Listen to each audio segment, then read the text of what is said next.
سیدنا جابر بن عبداللہ رضی اللہ عنہ سے مروی ہے، وہ کہتے ہیں رسول اللہ صلی اللہ علیہ وسلم نے ہمیں خطبہ دیا، اللہ تعالیٰ کے شایان شان اس کی حمد و ثنا بیان کی، اور پھر فرمایا اما بعد، پس بے شک سب سے سچی بات اللہ تعالیٰ کی کتاب ہے، اور سب سے بہتر سیرت محمد صلی اللہ علیہ وسلم کی سیرت ہے، اور بدترین امور وہ ہیں جو نئے نئے ہوں، اور ہر بدعت گمراہی ہے۔ حدیث نمبر 336، مسند احمد۔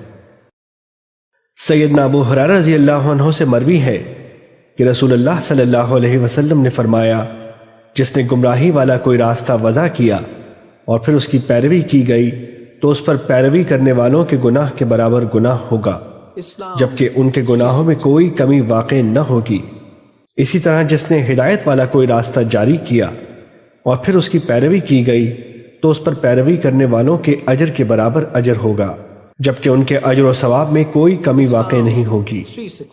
حدیث نمبر 337، مسند احمد۔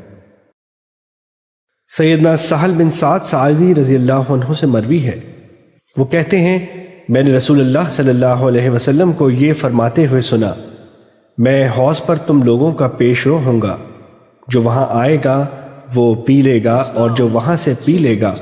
وہ اس کے بعد کبھی بھی پیاسا نہیں ہوگا، اور حوض پر میرے پاس ایسے لوگ بھی آئیں گے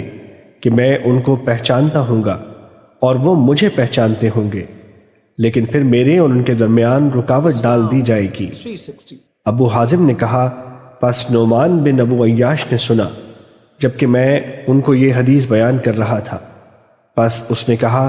کیا تم نے سیدنا سہل رضی اللہ عنہ کو اسی طرح کہتے ہوئے سنا؟ میں نے کہا جی ہاں۔ اس نے کہا، اور میں سیدنا ابو سعید خدری رضی اللہ عنہ پر گواہی دیتا ہوں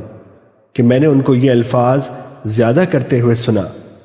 آپ صلی اللہ علیہ وسلم نے فرمایا، میں کہوں گا یہ لوگ تو مجھ سے ہیں، لیکن آپ صلی اللہ علیہ وسلم سے کہا جائے گا، آپ نہیں جانتے کہ انہوں نے آپ کے بعد کیا کیا عمل کیے تھے۔ پس میں کہوں گا، بربادی ہو اس شخص کے لیے جس نے میرے بعد دین کو تبدیل کر دیا۔